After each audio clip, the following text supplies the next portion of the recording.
What's going on, everybody? Welcome back to Inside the Five. I'm Griff. I'm Will. Stuff. And on this episode, we're going to be wrapping up the Masters as well as speaking about the NBA playoffs that are going to be starting up soon. All our award predictions as well for the NBA. And then we're going to finish off with MLB opening weekend. So let's get into it.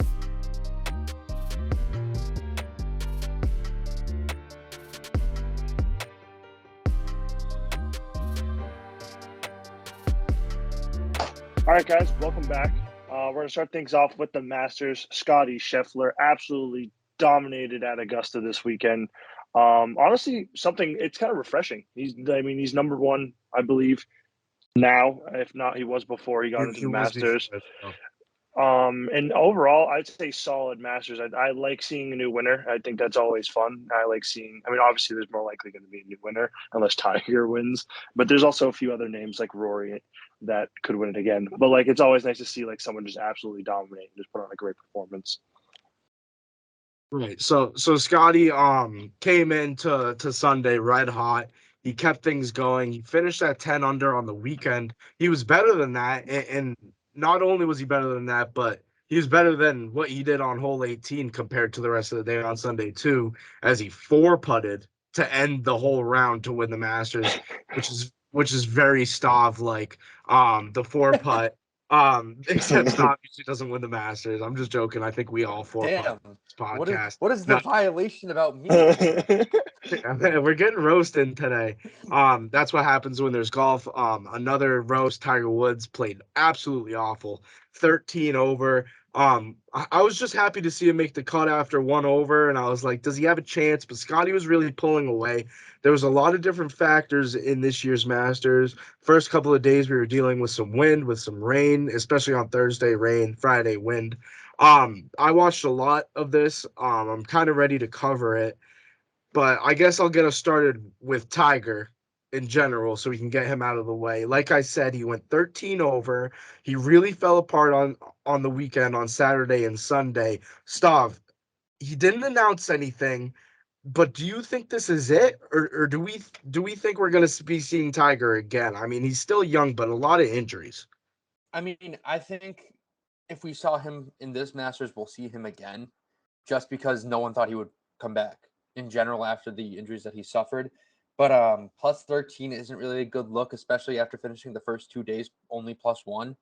That's more Stav like on the front nine to be plus 13. So I guess Tiger and I are the same player.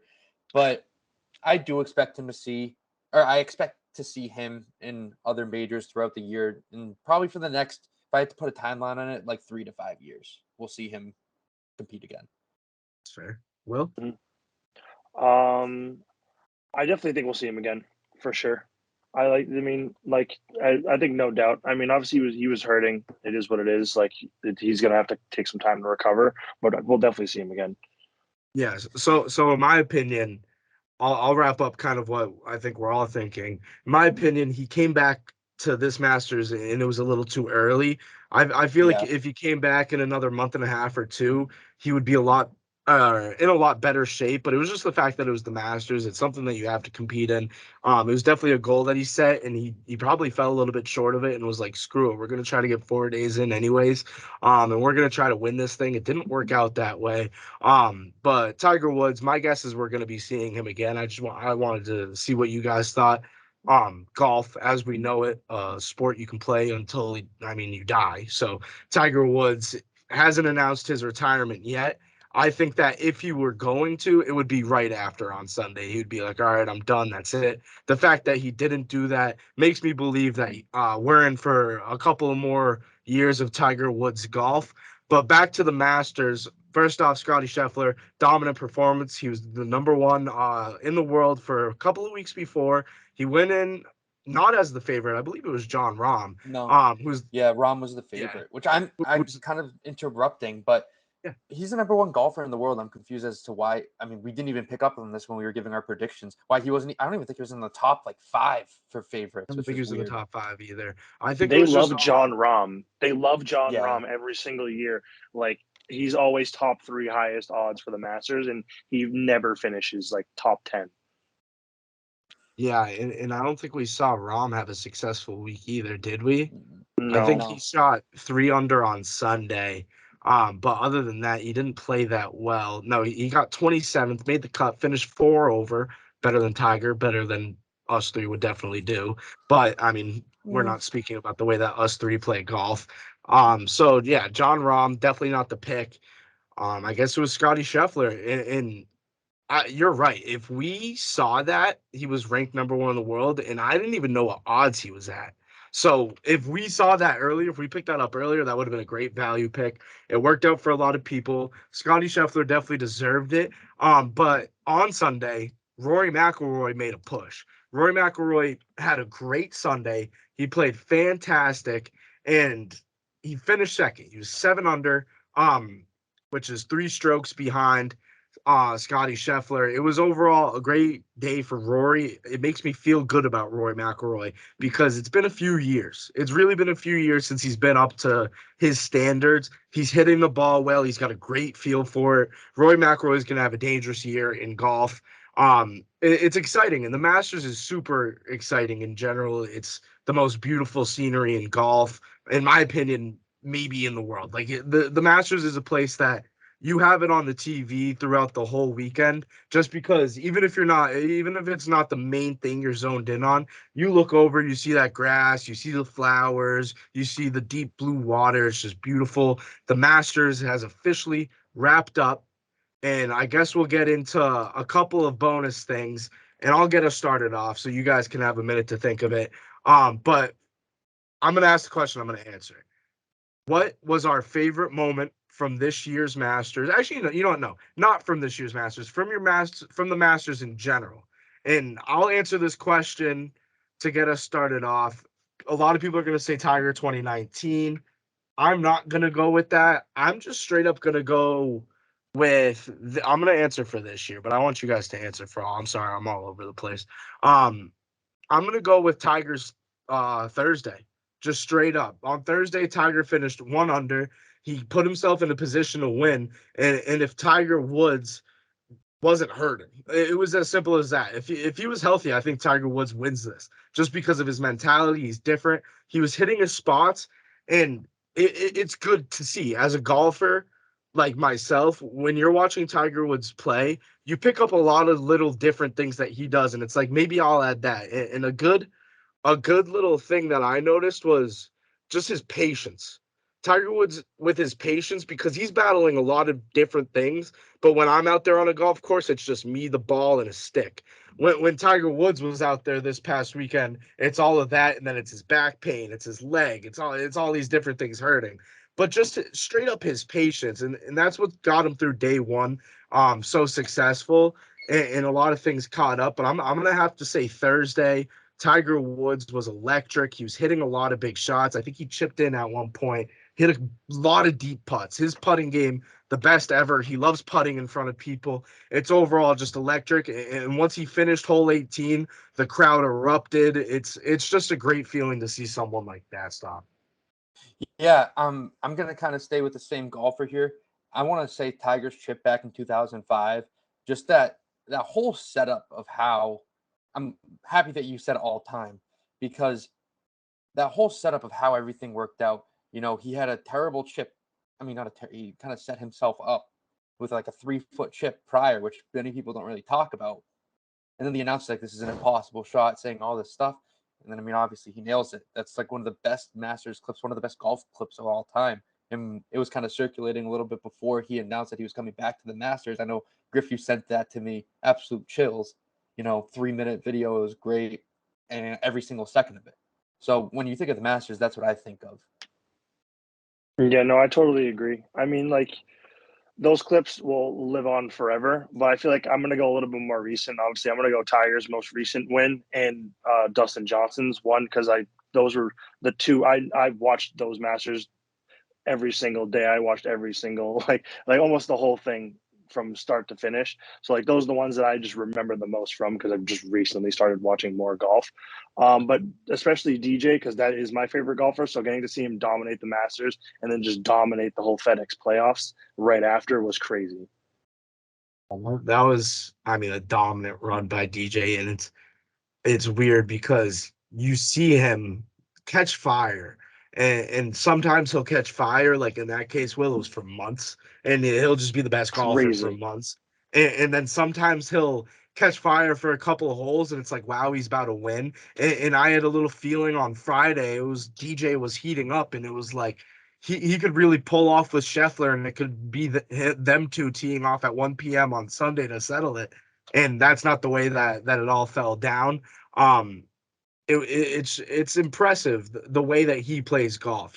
It's not that he's like not consistent with the way he plays. He's consistently great, but DJ sometimes he is consistently just amazing. Like consistently like does not miss a shot. And it's the same with Tiger. It's funny because the way that we watch golf, us guys, college students, we grew up to Tiger Woods, right? Like Yeah. he started before we were born. He was so famous by the time we were born that every single person that's our age, their favorite golfer, if they enjoy golf, is Tiger Woods.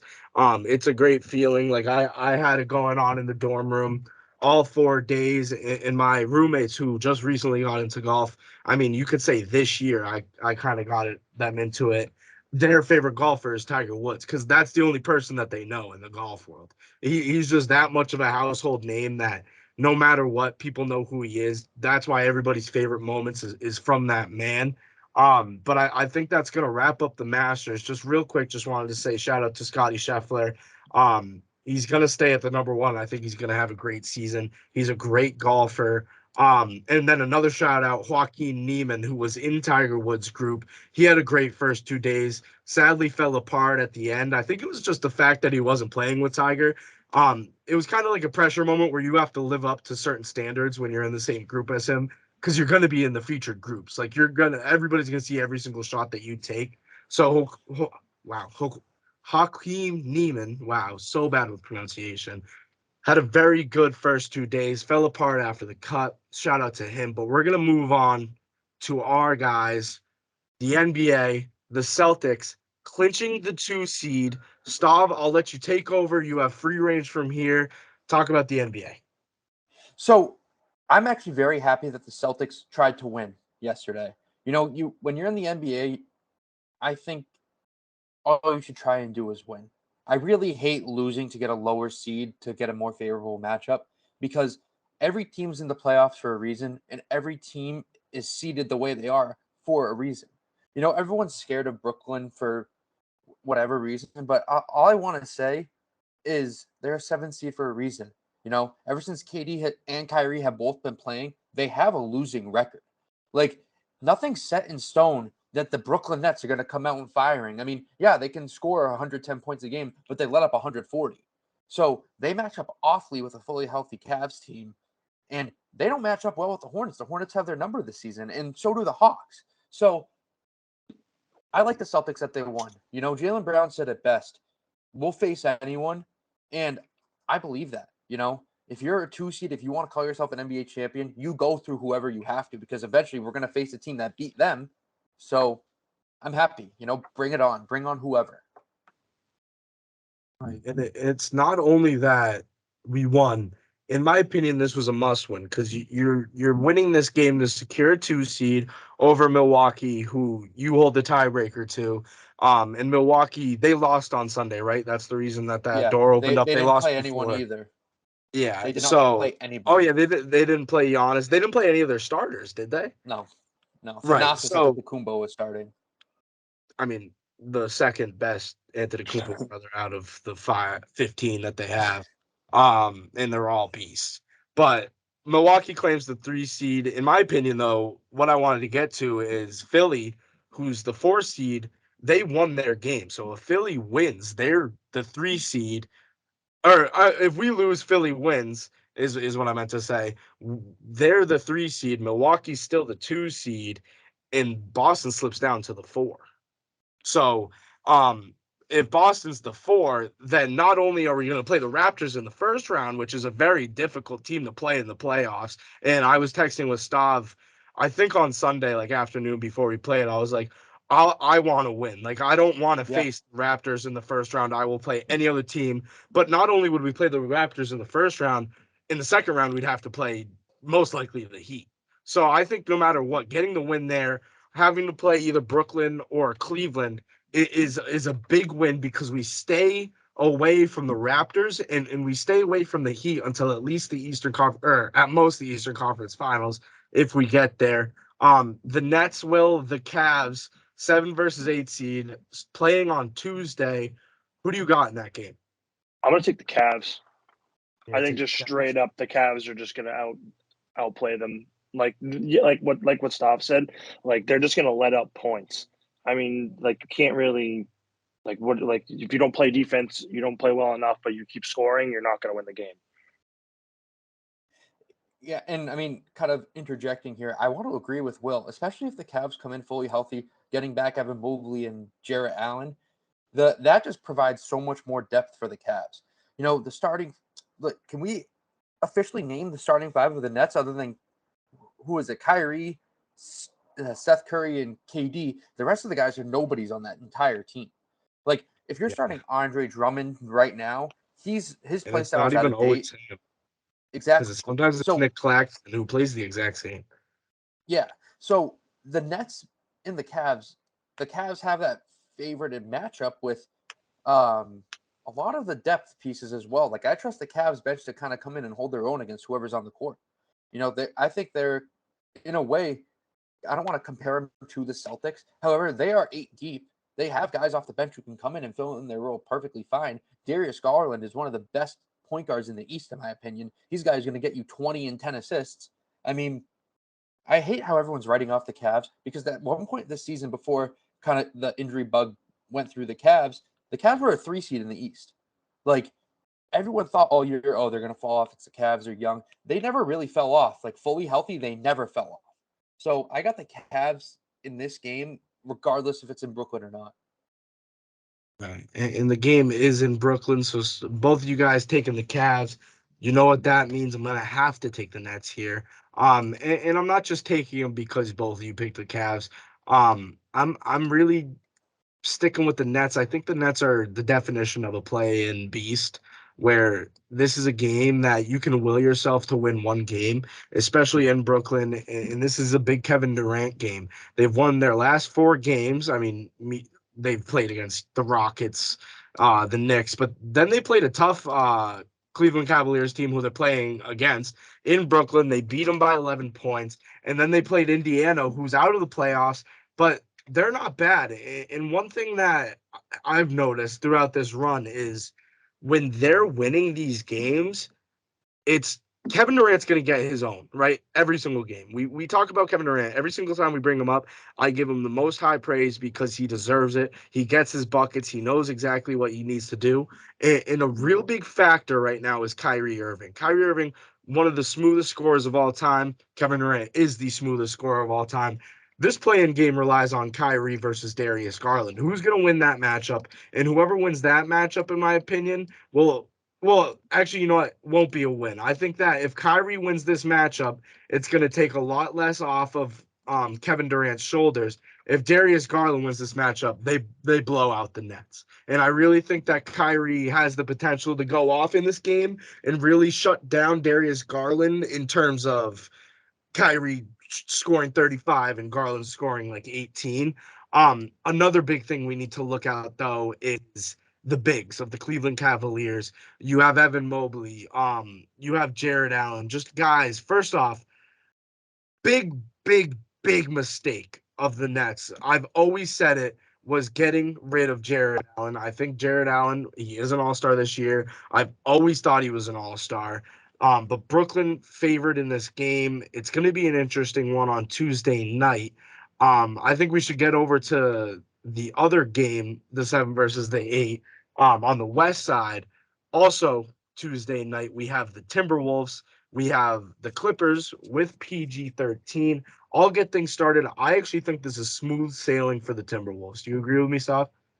No, I actually don't. I think that the Clippers with PG, he's a superstar. You know, I really don't like the PG hate. I think if he hadn't been injured, the Clippers would be a lot higher of a seed with or without Kawhi. Um, Ever since he's come back, he's kind of brought a new life to this Clippers team that was really kind of coasting throughout the year. They've beaten very good teams since he's come back, which including the Suns and a few other teams. But the Suns didn't really have Booker that game or CP. However, they blew him out of the water. Like that's what you should do to like teams that are missing their stars, and that's what the Clippers have been doing. So I really like the Clippers in this game. I think it's going to be a great game because I also love the Timberwolves as a team. I think they're trending in a great direction, but I just think the experience of a lot of these guys in the Clippers is going to will them to this victory. Will, you're muted. My bad. I think the Timberwolves easy sailing in this game. I think they got it. I like the way they're playing. I like their play style. I really think they can do some damage in the play-in. Yeah, and I think with the Timberwolves, it's the fact that I love the Clippers. I love Paul George. I'm an avid buyer of the Paul George shoe. I think I'm gonna have to get another pair because my last one ripped because I wore those out. But the Timberwolves are a team where they're young, they have a lot of energy, and they have, I mean, so many guys that can get it done on both sides. Pat Bev locking up your best point guard.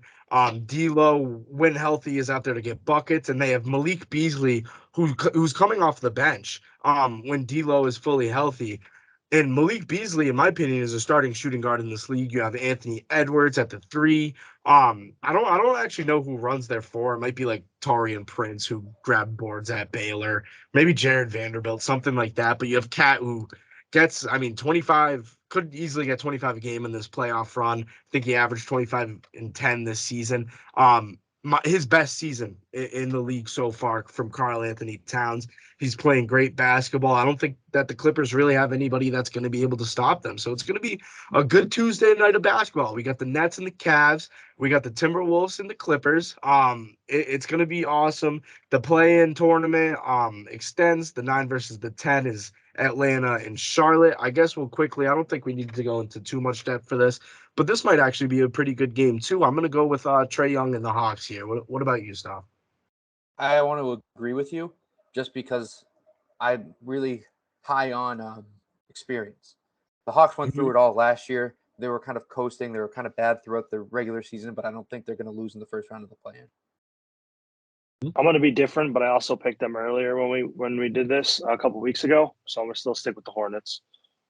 That's good. I think that Hornets, they're exciting, but the way that they play basketball, like at the end of the day, they're just so average. And I think that the Hawks have the potential for Trae Young to go off. They have, in my opinion, these are two teams that just ride so heavily on momentum of a game. So I think it's going to be a really good one. I think it's going to be two teams switching back and forth. Who has momentum? Run from the Hawks and a run from the Hornets, vice versa. I think it's going to be a good one. On the other side of the land, you could say, in the Western Conference, we have the Pelicans, even though they're in New Orleans, never understood that, and the San Antonio Spurs. This is an interesting game because, like, I haven't heard much from the Pelicans other than Zion never playing. Um, the Spurs, however, I like DeJounte Murray. I like what they got going over there. They can shoot the ball. They play pretty good defense. I'm gonna go with the 10-seeded Spurs here. I think Greg Popovich, I mean, if he's in the play-in, I just can't see him not being in the playoffs. So I'm gonna go with Pop in this first game for them. What about you, Willie? I'm going to go the same route as you. I'm going to take the Spurs. I like DeJounte You Murray. can't. I just what he's doing this season is incredible. So I got to ride the Spurs on this one. I'm going to go a different route than you guys. I like the Pelicans just because they have more star power. You know, they got guys like Brandon Ingram. You got C.J. McCollum, who nobody's really talking about. Valanciunas is very solid for them. I think they're more deep. I mean, we all know Zion isn't really playing, but they still got Jackson Hayes off the bench. I just think they're built to win in a one-game setting because we saw last year the Spurs got blown out in the playing game. So Very true. I need some Coach Pop revenge. It's gonna be a good play-in. I guess we'll look a little bit into the future here for the Celtics specifically. Once we get out, if we get out of the first round, we'd face the winner of the Bucks, the Bulls, and I'm gonna guess it's the Bucks, and this is why this is a hypothetical situation. This is the only question I want to ask about our future. in the playoffs, because I want to cover it in future episodes, because we will have, another episode before we even start. So the second round matchup, just looking way ahead, the Bucks, the Celtics stuff. How do you think we really match up against the Bucks in a playoffs situation? I love the fact that we're hypothetically, obviously, when we say this, we're the home seed against them. We have Mhm. home court advantage, which has fared very well against us or for us against Milwaukee in the past. Because I remember 2017, 2018 season when we were the underdogs really as the 2 seed, and the Bucks tried to come into town and we won every single home game. So the Garden with a full capacity is one of the best home court advantages in the NBA. And I trust the Celtics at home over anyone. They're one of the best home court teams in the NBA this year. We had the tiebreaker over Milwaukee, and we fared very well against them without Jason Tatum and Al Horford. That time that we faced them in Milwaukee, we lost by like 4. So I love the Celtics, obviously, and hypothetically, we get Robert Williams back in the second round, early first round. So that's going to provide a huge boost. So I take the Celtics with anyone with a fully healthy lineup. How about you, Will? I like the Celtics. Like Stav said, the home court advantage is going to be key for us. I mean, it also is very key for the Bucks. Now that they've won a championship, we saw what their home court looks like. It gets pretty crazy there too. If it were to be a real battle, I like our matchup against them. But if it were to be a real battle, at least we have home court at the end of the day, finishing off the series. So like if it does go 7 games, we have that last home game because their home court advantage is pretty crazy too. I was about to say the same thing to wrap that up, Will. It's a battle between two teams where I think this could go 7 by just whoever is at home is going to win that game. Because like we've been saying, and obviously we're people in the crowd of the TD Garden a decent amount of time. So we're not going to say that our home court advantage is bad. I think we have a top 5 fan base in the NBA, but I think Milwaukee, they get so rowdy over there. I Mm-hmm. think it's going to be one of the better playoff series in all of this year's NBA playoffs. One more question looking towards the future of this bracket, just so we can get our postseason prediction of a finals matchup. I'm going to ask you first, Will. Who do you have out of the West, out of the East, and who's going to win it? How many games? I got Celtics, Grizzlies, and the Celtics in 6. Celtics in 6, Banner 18. What about you, Staff? This all I want to put an asterisk above. This is kind of really my prediction determines if Robert Williams comes back, like healthy and everything's normal with him. Mavericks versus Celtics, and the Celtics win in 7. I love the Mavs coming out of the West, to be honest. I think this is their year to do it. I've been very high on them throughout the year. This is their year to do it, in my opinion. Interesting pick with the Mavs. I think that, I went to one Celtics Mavs game. It was not Paul Pierce, KG's jersey retirement. I went to both, so I mix them up. KG's jersey retirement. We snuck out with a loss against the Mavs. They're a good squad, and they're not a squad that relies on 3 superstars. They rely on one with a whole lot of depth, a whole lot of role players doing their job. And they do a great job of doing it. They have a great coach down there as well. I like that pick for a little sleeper. The Mavs getting past the Suns in round 2. I'm gonna go with the team I just mentioned, the Suns, playing our Celtics. And you know me, you know I'm a realistic guy. I'm gonna have to take the Suns in this situation. I think that this is a great year for the Celtics and I said this a couple of weeks ago. I think that our ceiling is losing in the finals. And I still think that, and I'm not sure that we have what it takes to really put everything together. I think we're gonna get really close. We're gonna taste it, and we're gonna be successful from here on out. I'm gonna go Celtics Suns. I'm gonna take the Suns, and you can call me as you want it, but I have a Pritchard jersey behind me. I'm a Celtics fan through and through, but I also run a podcast, so I'm not here to do any biases. Like, this is my genuine prediction, so you can call me a fake Celtics fan. I'm just doing what I got to do. I got Suns in 6. I think it's going to go pretty deep. I think that if Rob Will comes back in the second round and he's not 100% throughout the whole playoffs. I think just the fact that we're catching Rob Will later, like we're not having him from the start. We can't get a whole first round against the Nets or the Cavs where we can roll through them with our whole squad and feel good going into the next one, knowing exactly who we have. I think we can get through until the Suns. The Suns, who were there last year, I think they have it. Those are going to be our pre-postseason predictions. Getting on to some more predictions. We're gonna predict some awards. We got the MVP, the DPOY, the most improved, the rookie of the year, and the coach of the year. We'll get things started with the MVP. Stav, we'll get you kicked off. I got Jokic. I think that excuse me. I think that the voters really will realize that a majority of them, I think half of Embiid's points that he averages come from the line. And I know there's this whole preconceived notion that you shouldn't judge a player because they shoot too many free throws, but I think the voters will do that. Just because if you take away his free throws, he really doesn't excel at much else. You know, and then you got a guy like Jokic, right? Who excels in every single phase of the game. I think he's one of the first players to get 2,000 points, 1,000 rebounds, and 1,000 assists in his first few years, which is an incredible accomplishment.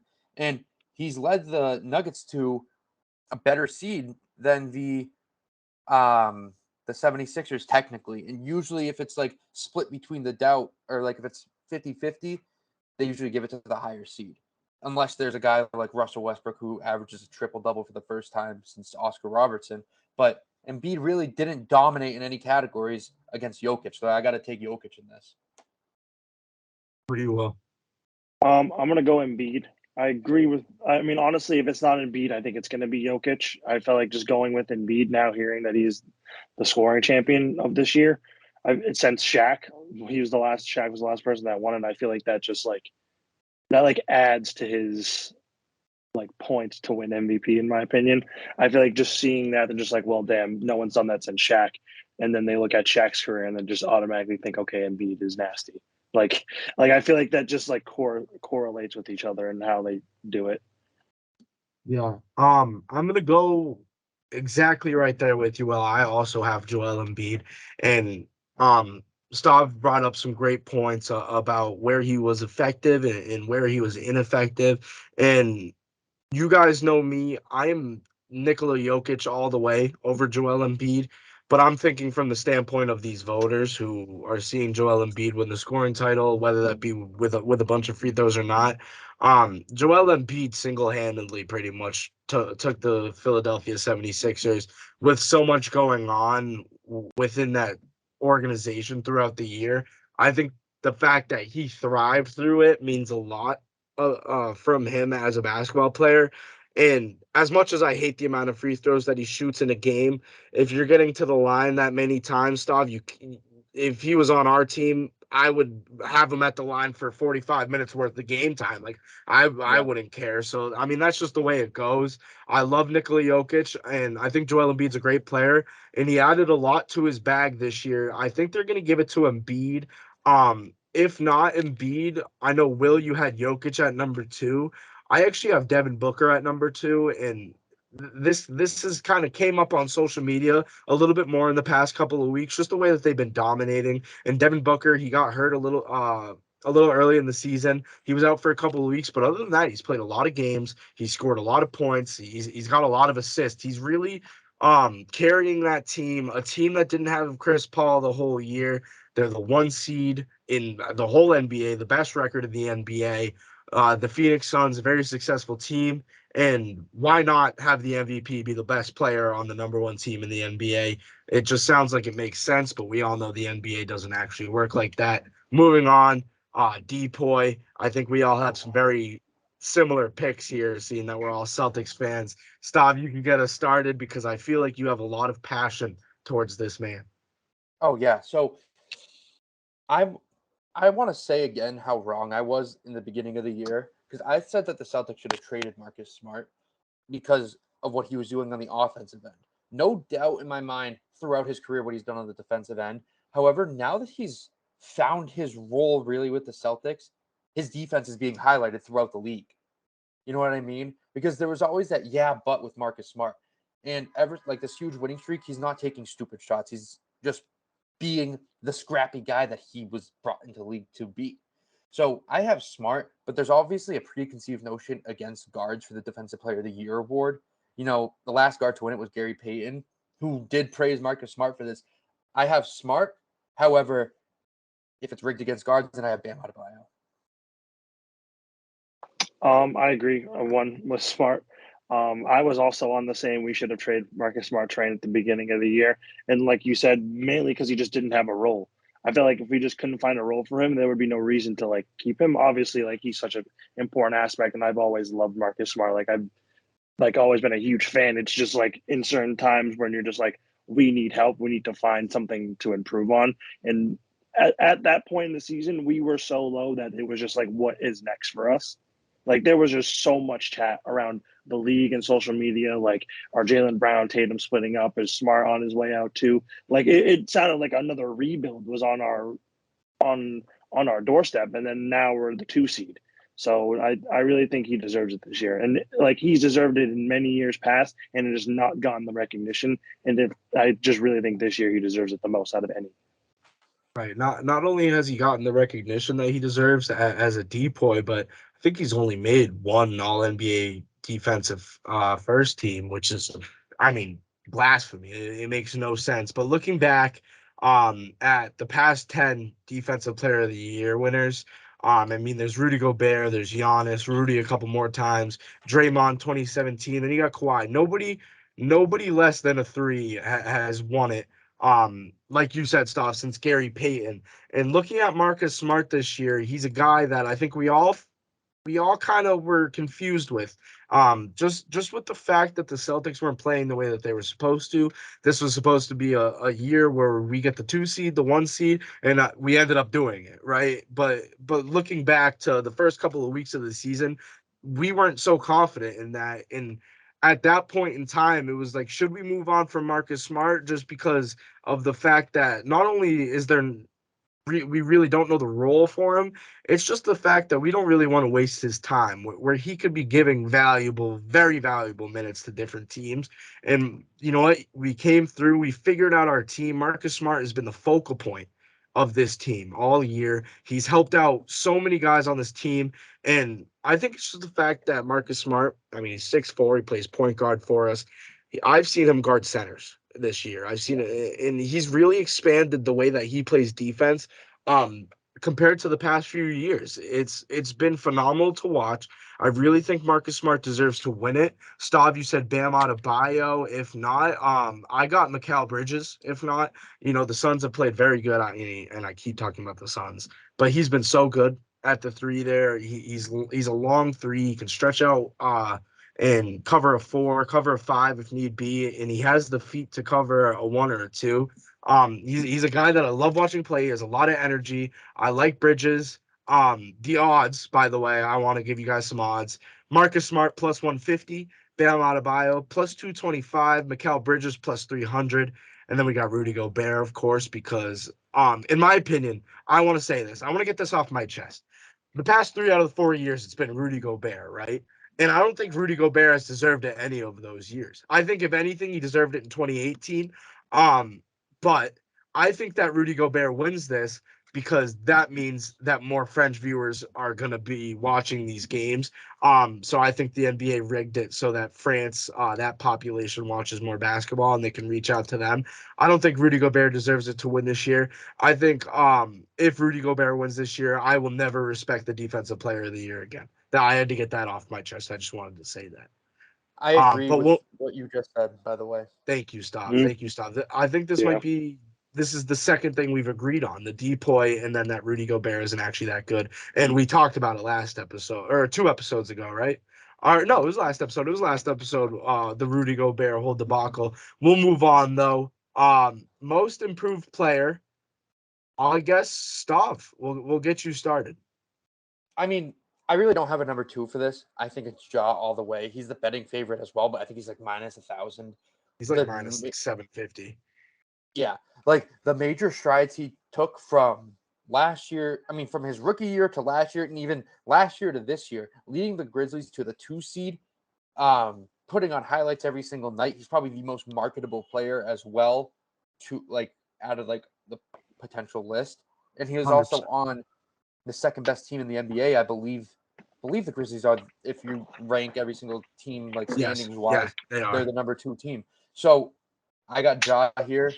I wonder if the Pelicans are kicking themselves over for taking Zion over Ja. He doesn't play. He doesn't play. What about you, Will? Obviously, I feel like Ja's probably going to win, but I'd rather shine some light on someone who deserves a little more attention with DeJounte Murray. He's had an incredible season. He was an all-star this year. He averaged 21 points, 9 assists, and 8 rebounds this year with making half of his 2-point shots all season, which is very, very impressive. He's been the rising star on the Spurs, and I don't know, he's filling a huge gap that was left after DeMar DeRozan, I don't know, he just deserves some light. No, I agree. And Will, I'm a big DeJounte Murray fan, so I'm glad that you brought that up. And I'm gonna, be the third person to say this, but John Morant is a lock to win this. I looked at his updated odds. He's minus 833. And I put together a little list on my phone of like a couple other names that should be mentioned, but they're not gonna win it. But they did improve a lot. One of those guys being Darius Garland, who had a great year in Cleveland, and we talked about him being in the play-in game on Tuesday night. And when you're a guy last year, in my opinion, the way that I looked at it, the Cleveland Cavaliers, that was Colin Sexton's team, and now it's very obvious that this is Darius Garland's team that he's running. They're in the play-in. They're fighting for a 7 seed. If not, I'm guessing they're going to be an 8 seed. Darius Garland had a very impressive year. Another guy I want to look at is Desmond Bane from Memphis. We talked about the Grizzlies with Ja. Obviously, we all had him as our most improved. They're the 2 seed. Desmond Bane is averaging like 18 points a game. Who would have thought the kid can shoot the hell out of the ball? Great season. And then my last guy, just to throw it in there, I don't think that he's actually going to be like a top 3 guy in talks of this. But I thought I'd shed some light on Tyrese Maxey. As much as I hate the 76ers, I think that Tyrese Maxey has had an amazing year. Another guy, Tyrese Halliburton. I compare those two. I think they play a very similar style of offense. Tyrese Halliburton, in my opinion, has better defense, but Tyrese Maxey has had a fantastic year. We'll move on, however, to Rookie of the Year. This one, looking at the notes, the first one that we all have separate picks. That means, Will, you can kick us off. I really only picked Cade Cunningham just to be different from the both of you guys. It's fair. I think he could win it. I'm not kidding. I think really this is do open. think he could win it. It is an open. I think this is like one of the more this could really surprise us this year. Cade's overall just been very, very impressive. Like, he started off really slow and then really started to rise up and take control and figure out his role and figure out how he can play on the Pistons. So I thought that was very impressive, given that I don't know, he started off and everyone was questioning him. I don't know. I feel like the doubt early on to late season success is really a good story to have. But if not, I would go Evan Mobley. I'm going to go Mobley here, kind of bouncing off of what Will said. I think that the Cavs, the way that they had their success without the injury bug, I think he'd be the clear favorite. I think he's impacted his team the most positive throughout the season so far, if that makes sense. Because obviously you can look at Cade Cunningham, I hate to steal your thunder, Griff, but they were the worst team in the NBA. So when you got a guy who's a rookie, who's kind of the second guy on a team who's leading them to the playoffs, I think that holds a lot of weight. Yes, that's very true. And you didn't steal my thunder; you stole Will's, because I don't have Cade Cunningham. I'm going. I got my notes mixed up. My bad. Will, sorry. Don't worry about it. I have a different guy, however, who hasn't been mentioned yet, from the 6-seeded Toronto Raptors. And the reason I have him, I guess I'll throw out the name right now. It's Scotty Barnes. The reason I have him is my obvious pick would be Evan Mobley. The fact that he was out for a little bit leads me to believe that this opens up the race a little bit more. And Cade Cunningham, fantastic season all around. And a slow start, you could say, was, about 3 weeks long to start the season. And he got right into things after that. but the issue with the points he's putting up and the rebounds that he gets, they just don't win like at all. The reason I have Scotty Barnes is the fact that if you look at all three of the guys that we named, Scotty Barnes being on the Raptors, that is the highest seed. And all of these guys from the Eastern Conference, by the way. But I think that Scotty Barnes being the fifth leading scorer on this team at 15 points a game, he also grabs almost 8 boards a game at the power or at the small forward position for this team. And right now he's coming off the bench because of OG Anunoby. He is putting up very impressive numbers. And Scotty Barnes, who came out of Florida State. He was the fourth pick. I mean, he's just all around put it together. So I'm gonna have to go with him. And I think that this is a pretty open one. And I feel like at the beginning of the season it was obvious Barnes, and then Evan Mobley started going off. He got hurt, and now we're looking at Cade Cunningham. All three guys that we named. And yeah, I mean that's our rookie of the year predictions. I guess we'll finish off here for the NBA section. Before we get into MLB, we have the coach of the year. Once again, all different names. Will start us off. I got Taylor Jenkins, the Grizzlies coach. I just think what he has done with this team is absolutely incredible. Having Ja and then even winning games without Ja, like coming up with a way, and they've been super, super successful this year without Ja, which I think is very, very important. And they also are the 2 seed, I believe, in the West, right? Yep. Yes, they are the 2 seed. Leading them to the 2 seed this year is incredible. So, Will, I actually love that pick. He's my number 2, and it's a very close number 2 because I'm going Monty Williams here, the coach of the Suns. Usually this award goes to the best team, like the coach of the best team rather. And the Suns have been dominant all year, and they've gone through many stretches without their star players like Booker and Chris Paul, but yet they continue to win because on the shoulders of really tough defense and great game plans. So I'm going to go Monty Williams here with a close second going to Taylor Jenkins. Right. I like both of these names. I've gave a lot of praise to both of these teams, but a team that hasn't got a lot of spotlight, and I think they deserve it. This is the perfect time to sneak in a coach of the year for Eric Spoelstra in the Miami Heat. They're the 1 seed in the East. They were battling for it all year with different teams. It was the Bulls from the start, then it was the Celtics. They claimed it. I think that all around they fought a lot of adversity in that organization. And it's not the fact that they had a tough schedule. It's the fact that Jimmy Butler's on this team. And Jimmy Butler is a guy that it's like he could either be the reason that some guys in the locker room come together, or he could also be the reason that some guys in the locker room split up. And we saw just a couple of weeks ago, guys, that the Miami Heat seemed to be struggling. They went on a little downward spiral. There was a lot of heat on the bench in a couple of those games, and it looked like it was going to be a fight between teammates a couple of times in public. So I just think the fact that Eric Spoelstra knew how to handle those kind of situations, finished the year in the East as the 1 seed, claim home court advantage throughout the Eastern Conference, I think has been very impressive. I think all three of these guys deserve to be in talks. I think it's been a fantastic season for all of them. I mean, all three of these guys, these are the top 3 teams in the NBA with the Suns at 1, the Grizzlies at 2, and then the Heat at 3. I think all of these guys deserve some spotlight. I don't think coaches get enough love, especially these days with how much power your star players truly have for an organization. Great picks. We will check back in on those once the awards show happens, but we will move on to our final segment, which is the MLB opening weekend has wrapped up. We're now on to the second series.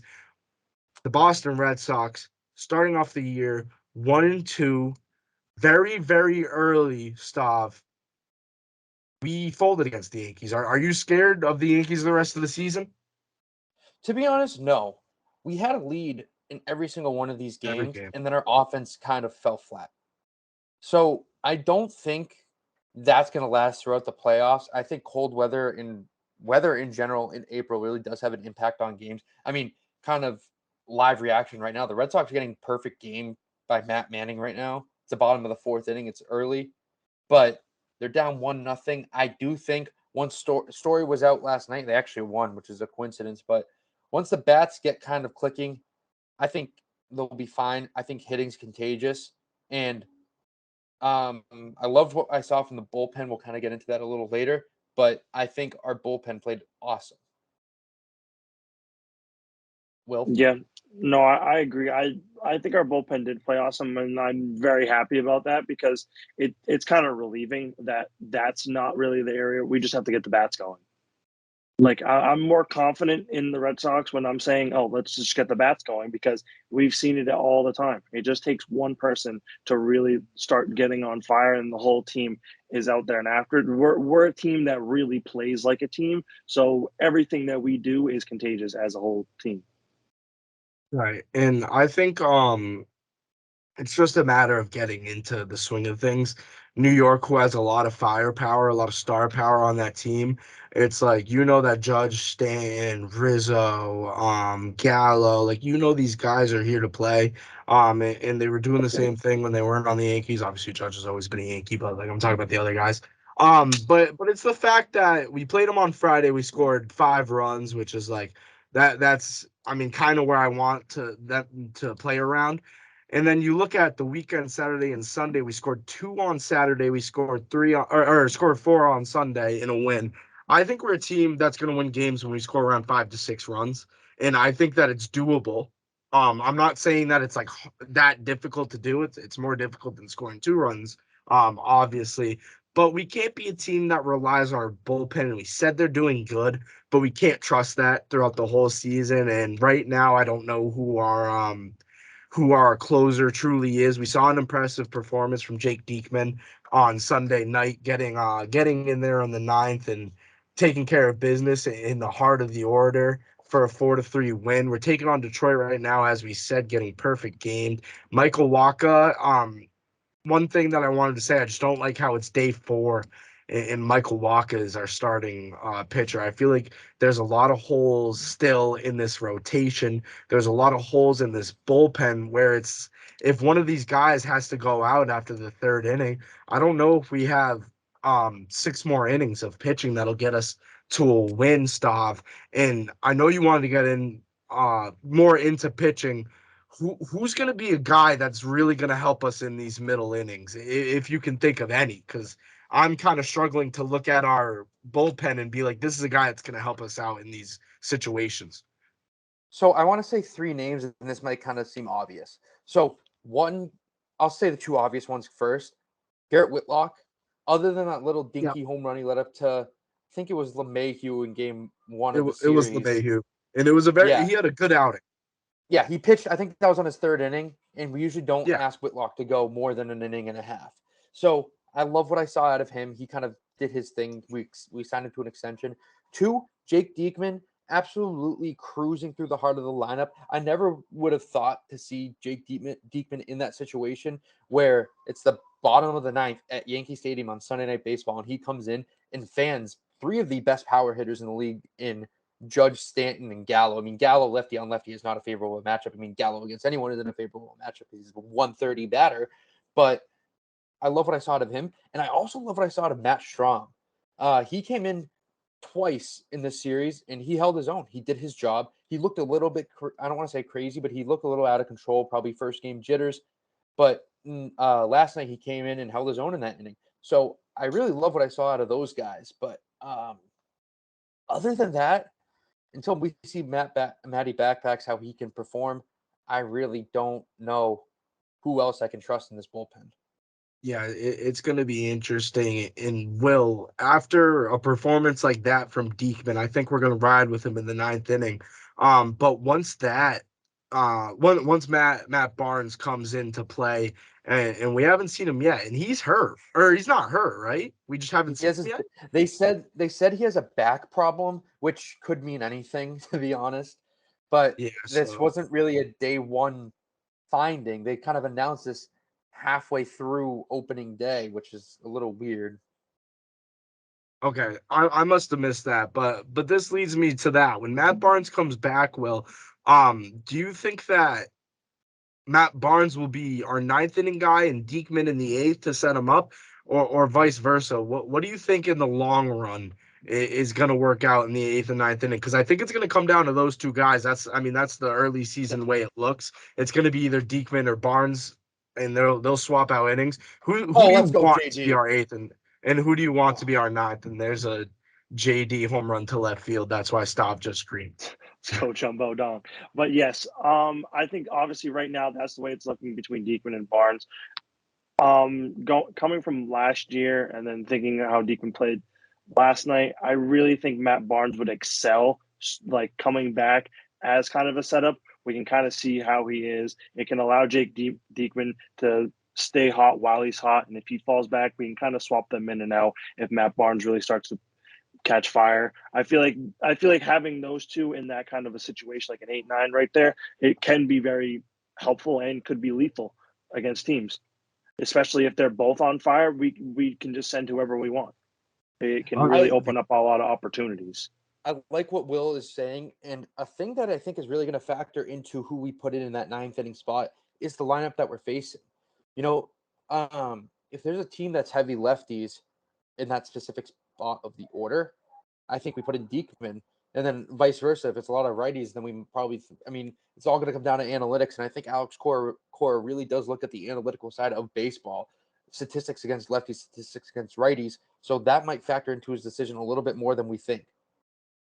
Yeah, and I think that the fact that Cora is that invested on the pitcher side of things when it comes down to analytics is going to help us out a lot in the long run. I think that these advanced statistics that we're seeing is good for the game when it comes especially to pitching, and seeing that we have two guys that could possibly get it done in late game situations. Now I know that Diekman, he's got to be like 35, right? He's been He's in a the little league bit for a older. while, but I mean, you can pitch until you're 40.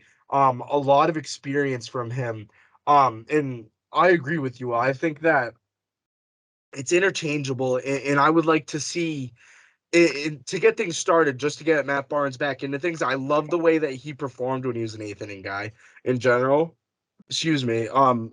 In the second half of last season, when he came in to set up to get us into the 9th, he honestly didn't do that bad. It was just whenever he was in the 9th, he was blowing a lot of saves. So take a little bit of pressure off his shoulders. No chances of walk-offs because it's the 8th inning. I think that could help him out just to ease into things. Stav, you have your hand up. Do you have something to say? Yeah, I kind of wanted to bring up two other guys as well. Shout out to Cutter Crawford for getting his first win. That's exactly what I was going to say. As he had a very solid 2 innings last night in the Sunday night game against the Yankees. You guys will hear this on Tuesday, but I really like what I see out of him. He did. I don't think he got the loss for the opening day game because he did come in for the extra innings, but the extra runner, it kind of ruins the stats. I really don't know how they're going to mark that down in the books, but I love to see what I saw out of him yesterday. And I also kind of wanted to shine some light on Hansel Robles, who is a guy, as Red Sox fans, we always hold our breath when he comes in because he does give up a lot of home runs, or we saw that last year at least. But he came in the 9th inning against the Yankees opening day and shut the door on him. You know, he struck out Josh Donaldson on a quick pitch, which was hilarious because Josh Donaldson is always a guy like, oh, you got to do what's best for the game and all that. And then when a guy quick pitches him, he complains to the ump. I don't really know what he was doing there. But then also he struck out Stanton on like 3 pitches in the dirt. So he's another guy who could possibly come in the 8th inning and take some relief off of his shoulders. That's kind of the spot he was in last year. But he throws hard, but it kind of seems as if the defense bails him out a lot. Yeah, and it's good because we have the defense to bail him out. In the infield and in the outfield. If you look at our defense right now, guys, I mean, we have Seaback behind the plate most days, and he's one of the best catchers defensive wise in the league. And he's taking massive strides on the offensive side of things as well. Plawecki being our backup, who gets in a lot. Obviously, a lot of teams run a 2-catcher combo. Plawecki, who can hit the ball, didn't do that great yesterday, as in Sunday. We have Bobby at first, not a big defensive position. Bobby not playing on Monday. Story at second. We have Bogarts at short, Devers at third. Like, these are guys that if there's a ball hit to them, they're making the play. So it's great to see, and we need our pitcher to not be scared to let up contact, right? As long as we're not giving up home runs, I'm very confident in our ability to make a lot of plays in the field this year. I think it's just if we don't give up a lot of home runs this year, we're going to be in great shape just by the fact that we have so many guys that can get it done in the infield. I didn't name any names in the outfield because we already know. I mean, Verdugo already said he's going for a Gold Glove this year.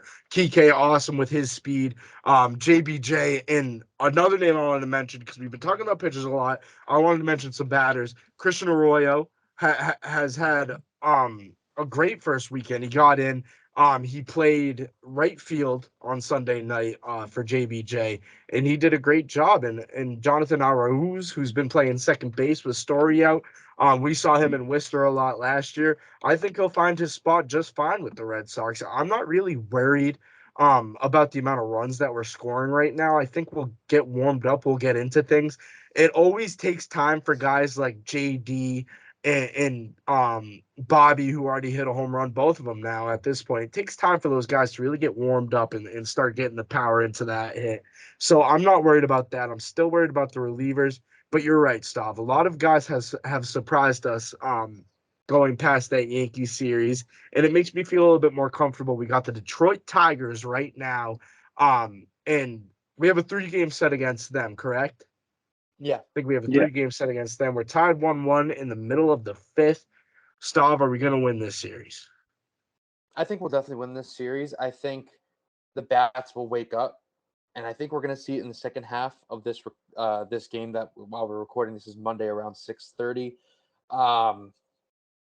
A name that this is kind of off track. A name that I really saw picking up for the Red Sox to sign is Michael Conforto, in which would be huge for this team because that provides another lefty, and that provides he's solid in right field. He's a good defender. I mean, I'm not against that at all.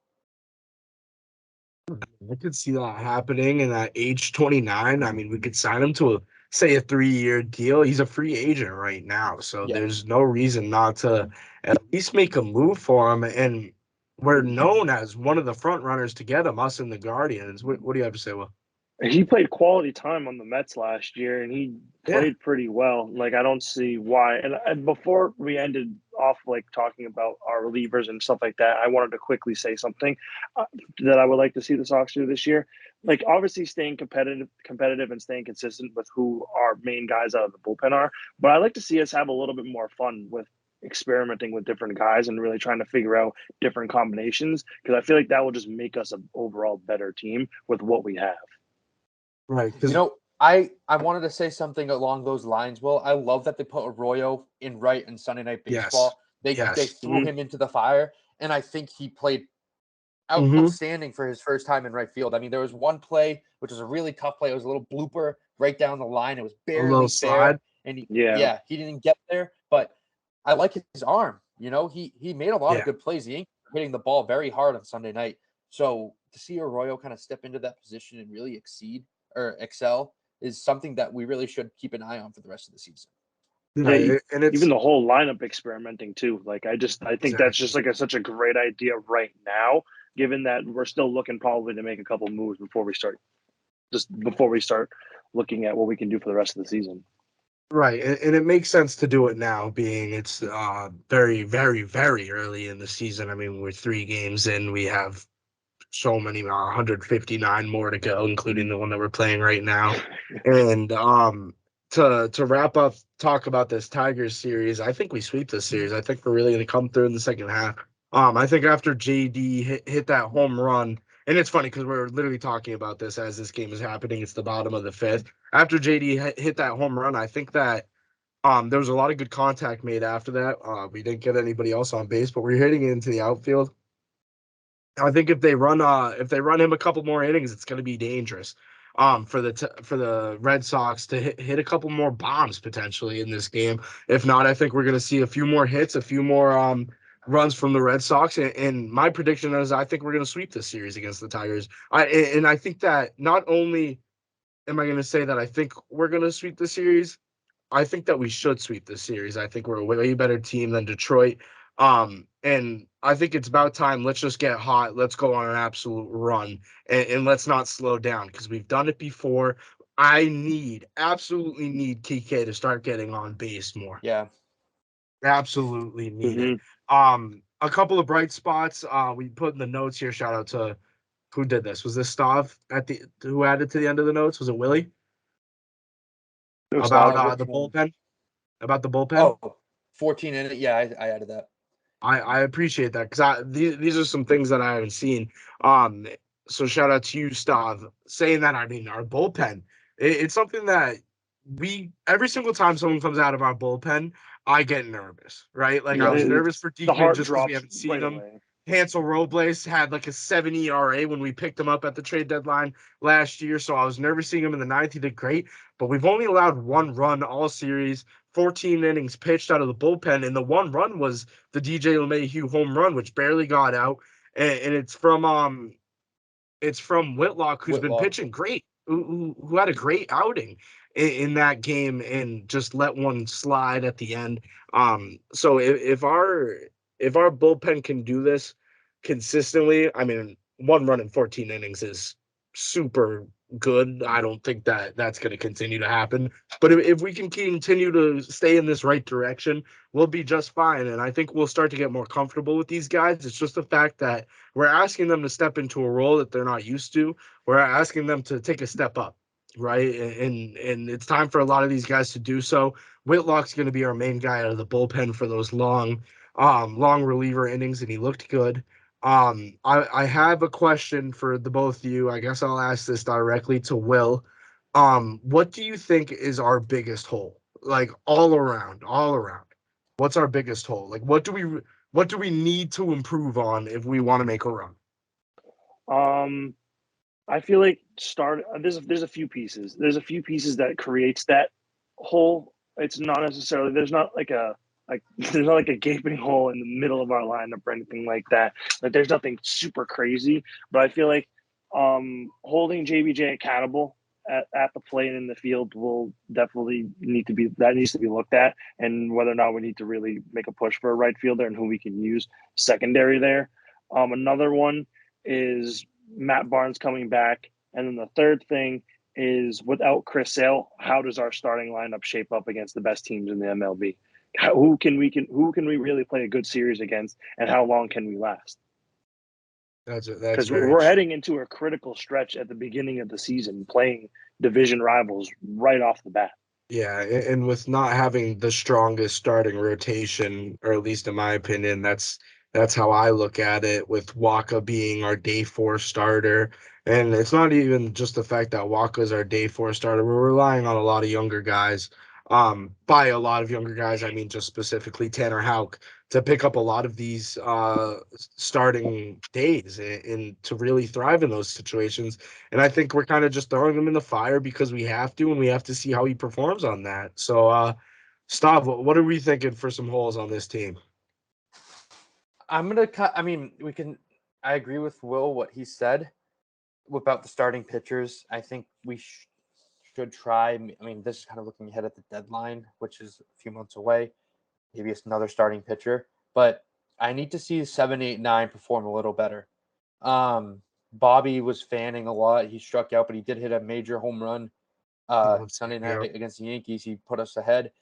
It just guys like Vasquez, he had bases loaded and he didn't perform opening day. There's a lot of things that I really would like to see out of 7, 8, 9, and even Kike. Kike kind of needs to pick it up. I mean, last year we saw it in the beginning of the year. He started out very slow and then picked it up towards July and the rest of the season. But I want to see that consistently. He's our leadoff guy. He's a guy who should be getting on base and allowing guys like Devers and Bogarts and JD to drive him in. But he's yet to get on. I think he's gotten on base once all year, and that was the first four pitches against Garrett Cole, who was just terrible, like I said. But maybe the worst, maybe the worst ace in the AL East. yeah, I'd probably I say. agree with that. And I just think Kike he needs to step it up. I don't even want to say kind of. He needs to step it up.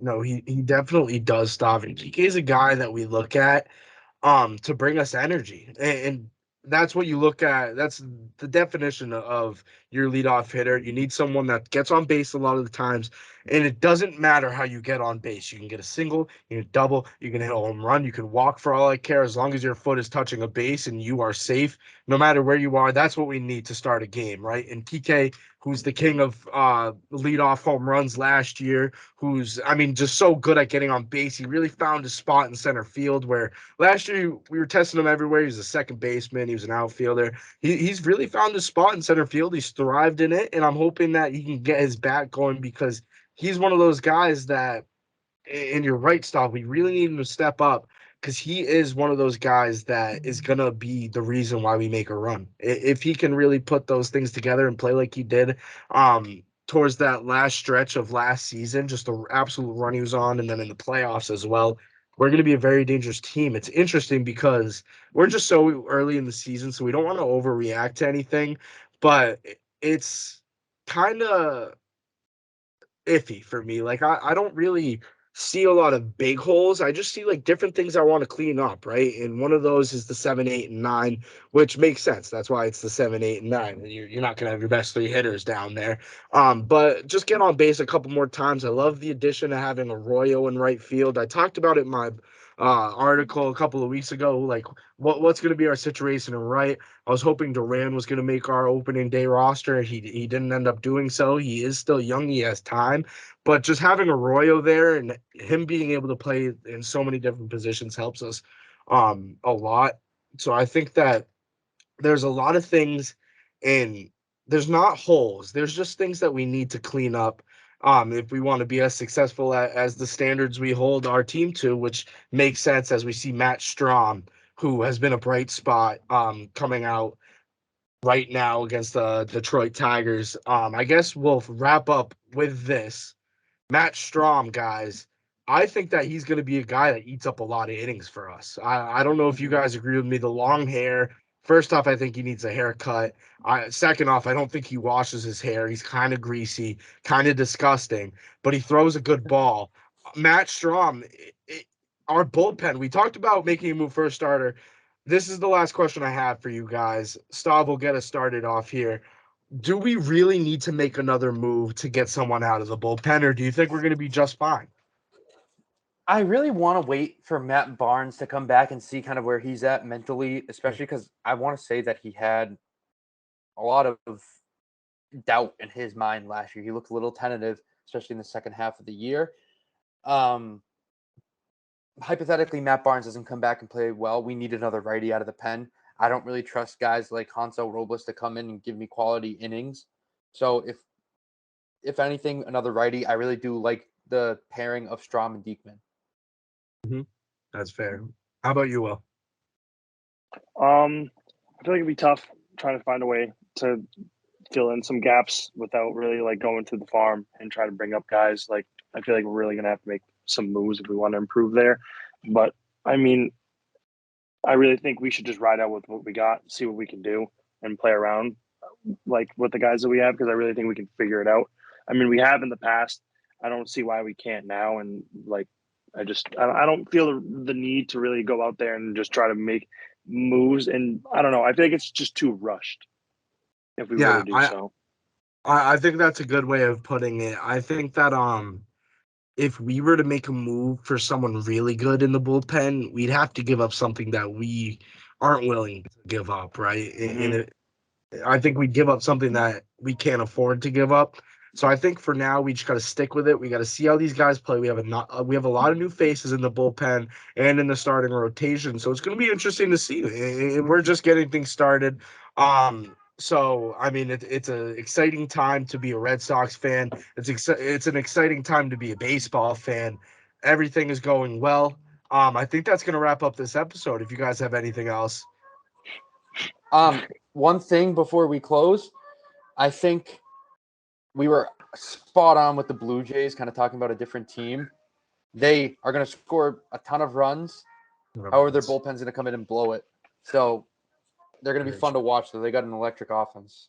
The electric offense, and it's good they keep teams in play at all times, because you never know when a team is going to score 5 runs in an inning against the Blue Jays, but you also never know when the Blue Jays are going to score 5 runs in an inning. So you're right. I think maybe next episode we'll check in with a couple more of these teams, and we'll check back in with the Red Sox, seeing that we've only been one series deep.